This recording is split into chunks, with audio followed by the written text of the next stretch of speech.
ওই যে পঞ্চায়েতের রাস্তা চলাচল করতে দেয় না, আমার এইতে বেড়া দিয়ে দিচ্ছে যেতে দেবে না বলে, যেতে দেবে না বলে। ঠিক করছে এটা? এটা স্বপন দাস। কে হয় না, আমার কেউ কেউ হয় না, প্রতিবেশী সামনে পাশাপাশি থাকে, বলছে এটা পারছেন না রাস্তা। 2-3 মাস তো হয়ে গেল। ঢালাই রাস্তা করে, তাই তো? বর্ষার আগে করে দিয়েছে, দুর্গাপুজো পরেই। হ্যাঁ, ঢালাই রাস্তা করে দিয়েছে। তাহলে পঞ্চায়েত যখন করেছে তাহলে অন্য কেউ আটকাচ্ছে কেন? অন্য কেউ আটকাচ্ছে, ওই 20,000 টাকা চেয়েছিল, দিতে পারিনি বলে। না না, স্বপন চেয়েছিল, স্বপন দাস। স্বপন। আচ্ছা, কেন চাইছে কেন উনি টাকা চাইছে? ওরা বলছে চলাচল করতে গেলে 20,000 টাকা দিতে হবে। সেটা তো চাইলে পঞ্চায়েত চাইছে। হ্যাঁ, 20,000 টাকা দিতে হবে। উনি কে এখানকার? উনি এখানে বলে বাসিন্দার, আমাদের এইদিকে নাকি পারছেন না রাস্তা, এটা নাকি। তাহলে পঞ্চায়েত কি করে? পঞ্চায়েত তখন উনি বলেছে নাকি, তবে নাকি করে দিয়েছে, এইটাই বলছে। এখন বলে সবাই বলছে পারছেন না রাস্তা ওরা এখন। ওর পার্সোনাল রাস্তা? হ্যাঁ, ওই অথচ ঘর এইদিকে আর এইদিকে রাস্তা। পঞ্চায়েতকে জানিয়েছেন? হ্যাঁ, পঞ্চায়েতকে বলে জানিয়েছে, ওরা বলছে ওরা পারছেন না রাস্তা ওটা। হ্যাঁ, পঞ্চায়েত বলছে। হ্যাঁ, পঞ্চায়েত বলছে, প্রধান মমতাজ বলেছিল ভেঙে দেবো, কিন্তু সদস্যরা বলছে ওর পারছেন না রাস্তা। প্রধানকে জানিয়েছিল, প্রধান বলেছিল ভেঙে দেবো, বুলটেজ নিয়ে গিয়ে ভেঙে দেবো। সদস্যরা বলছে। এইভাবে কতদিন আটকে আছেন? 3 মাস, মানে দুর্গাপুজোর পরেই এই রাস্তাটা হয়েছে। তারপরে আটকে দিয়েছে? হ্যাঁ, তারপরেই আটকে দিয়েছে। এই কিছুদিন চলতে দিয়েছিল, হপ্তা 2 চলতে দিচ্ছে, তারপর। তাহলে আপনি কিভাবে এখন যাতায়াত করছেন? ওই যে বাসে পোল করেছি, জলের জায়গা দিয়ে বাসে পোল করে যাতায়াত করছি। কোনো সাইকেল আসে না, কোনো গাড়ি ফাড়ি কোনো কিছু ঢোকে না।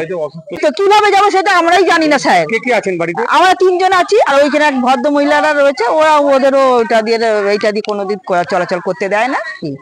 কোনো কেউ অসুস্থ হয়ে গেলে আমরা কটা ঘর এই রাস্তা দিয়ে যাতায়াত করতে? আমার এইটা দিয়ে এখন রাস্তা, ওদের তো ওইটা দিয়ে রাস্তা আছে। আপনার কি আটকেছে? হ্যাঁ, আমাকেই আটকেছে, নিজে থেকে করে দিল, দাঁড়িয়ে থেকে নিজেই আটকে দিল। কে কে আছে? আমাদের 3 জন। কে কে? আমার স্বামী, আমার ছেলে, আমি। তারা কিভাবে যাতায়াত করছে? এই বাসের পোল দিয়ে করছে। আপনি অসুস্থ হয়ে গেলে কি? অসুস্থ হয়ে গেলে কি করবো, কি বলবো বলুন?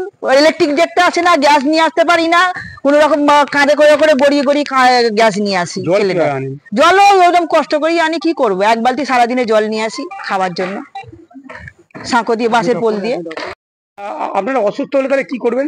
অসুস্থ হলে ডাক্তার বিহীনে মরে যেতে হবে, কেউ তো দেখার নেই, আর ডাক্তারও আসতে পারবে না, কোনো ইলেকট্রিক আসে না, কোনো গ্যাসওয়ালা আসে না, আমাদের ইলেকট্রিক বিল টুকে নিয়ে গিয়ে আমাদের দিতে হয়। বাসের পোল দিয়ে কেউ আসে না, গ্যাসওয়ালাও আসে না, ইলেকট্রিক দেখতেও আসে না, আর ডাক্তার তো আসবেই না। কি করে ডাক্তার আসবে বাসের পোল দিয়ে? আমার এই তো মরে পড়ে থাকতে হবে। দুর্গাপুজোর পর থেকে রাস্তা এরকম চলাচল বন্ধ হয়ে গেছে। আগে দিয়েই ওখান থেকে চলছিল, এখানে পঞ্চায়েত থেকে করে দেওয়ার পর থেকে বন্ধ হয়ে গেছে। আর কি করবো বলুন? 20,000 টাকা দিতে পারিনি, তাই হয়নি, রাস্তা চলাচল করতে দিচ্ছে না। 20,000 টাকা দিলে রাস্তা চলাচল করতে দেবে, দাবি করেছিল 20,000 টাকা। অভিযোগ জানিয়েছে, পঞ্চায়েতে জানিয়েছিলাম।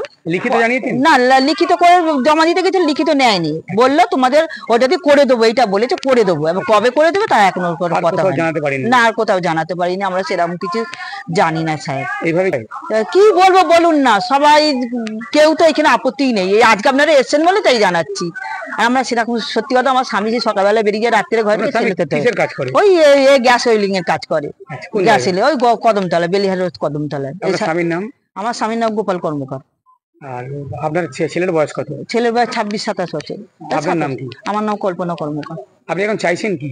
চাইছি রাস্তাটা চলাচল করতে হলে ভালো হয়। খুব অসুস্থ, খুব অসুবিধাতে রয়েছি, খুব অসুবিধাতে রয়েছি।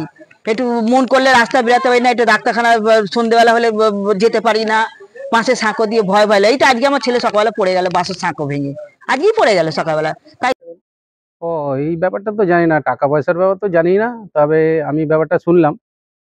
শোনার পরে পঞ্চায়েতেও কথা বললাম প্রধানের সঙ্গে। প্রধান বললে অবশ্যই আগে রাস্তা খুলে দিতে হবে, কারণ কোনো ব্যক্তি তো রাস্তা আটকানো যায় না।